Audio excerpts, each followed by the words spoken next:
Hello everyone, heads और tales stocks में एक बार फिर बहुत बहुत स्वागत है फ्रेंड्स। बात करें परसिस्टेंट सिस्टम्स लिमिटेड के लिए 20 जनवरी 2024 का लेटेस्ट नोटिफिकेशन है और आज इनकी Q3 2024 के नंबर्स डिक्लेयर किए गए। बात करेंगे किस तरह के नंबर्स यहाँ पर देखने को मिल रहे हैं और मैं आपको बता दूँ यहाँ पर नंबर्स के अलावा और भी काफ़ी सारी चीज़ें देखने को मिल रही हैं। सबसे पहले बात करें तो यहाँ पर 31 दिसंबर 2023 क्वार्टर के लिए फाइनेंशियल नंबर्स को इन्होंने यहाँ पर अप्रूव किया है। और अगर बात करें दूसरा तो यहाँ पर approval of the payment of the interim dividend for the financial year 2023-24। So financial year 2023-24 के लिए जो इंटरिम डिविडेंड था 32 रुपीज़ पर इक्विटी शेयर का, उसकी पेमेंट को यहाँ पर इन्होंने अप्रूव कर दिया है। आगे चलते हैं और आगे यहाँ पर देख लेते हैं।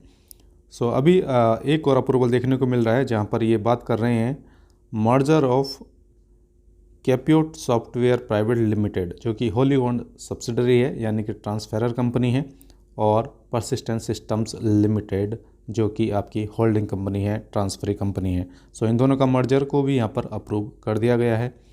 आगे चलते हैं और यहाँ पर एक इम्पोर्टेंट अप्रूवल और देखने को मिल रहा है। जी हाँ, अभी जो स्टॉक है वो स्प्लिट हो जाएगा और अगर बात करें तो इस स्टॉक स्प्लिट का जो रेशियो है वो 1:2 का है, यानी कि किसी के पास एक स्टॉक है तो उसको 2 स्टॉक मिल जाएंगे।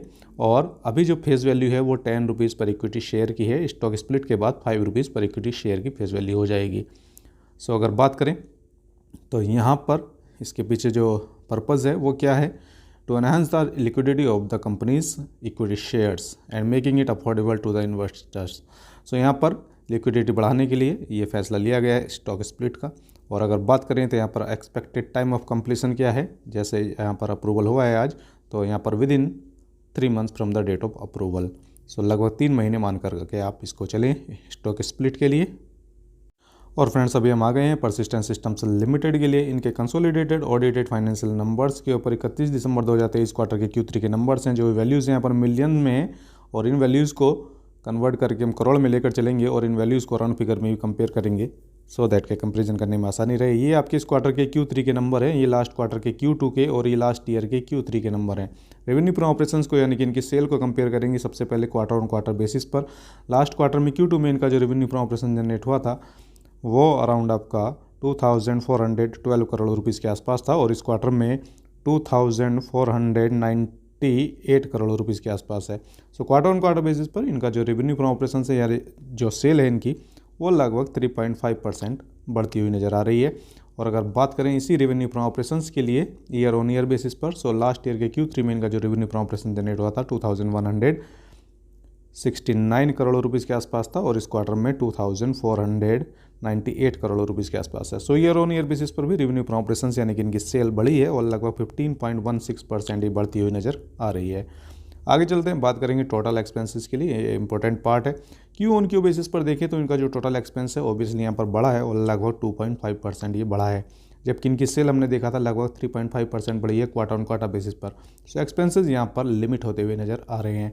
और अगर बात करें इसी टोटल एक्सपेंस के लिए ईयर ऑन ईयर बेसिस पर, सो ईयर ऑन ईयर बेसिस पर अगर कंपेयर करें इन एक्सपेंस को तो इनका जो एक्सपेंस है वो 16% के आसपास ये बढ़ते हुए नज़र आ रहे हैं टोटल एक्सपेंसेस, जबकि इनकी सेल 15.16% के आसपास बढ़ी है ईयर ऑन ईयर बेसिस पर।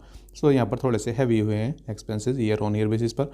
आगे बात करेंगे नेट प्रॉफिट के लिए। नेट प्रॉफिट को अगर कंपेयर करें क्वार्टर ऑन क्वार्टर बेसिस पर, सो लास्ट क्वार्टर में Q2 में इनका जो नेट प्रॉफिट था अराउंड 263 करोड़ रुपीज़ के आसपास था। राउंड फिगर में हम बात कर रहे हैं, इस क्वार्टर में 282 करोड़ रुपीज़ के आसपास है,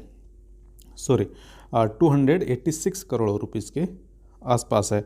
so quarter on quarter basis पर इनका नेट प्रॉफिट यहाँ पर बढ़ा है और लगभग 8.74% ही बढ़ता हुआ नज़र आ रहा है।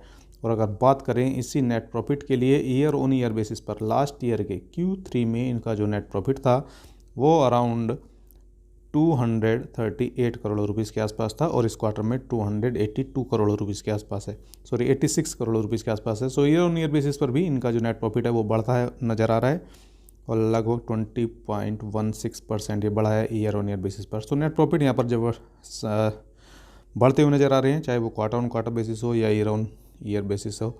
सो यहाँ पर नेट प्रॉफिट मार्जिन्स इम्प्रूव होते हुए नज़र आ सकते हैं। और अगर बात करें तो यहाँ पर अर्निंग पर शेयर आप देखेंगे क्वार्टर ऑन क्वार्टर बेसिस पर ये बढ़ा है और ईयर ऑन ईयर बेसिस पर भी बढ़ा है, क्योंकि दोनों ही केसेस में नेट प्रॉफिट यहाँ पर बढ़ते हुए नज़र आ रहे हैं। सो फ्रेंड्स अपनी डिटेल स्टडी जरूर करें। और ये था परसिस्टेंट सिस्टम्स के लिए पूरा Q3 का नंबर्स और अदर डिटेल्स जो हमने डिस्कस किया। और फ्रेंड्स बने रहिए हमारे साथ। बहुत बहुत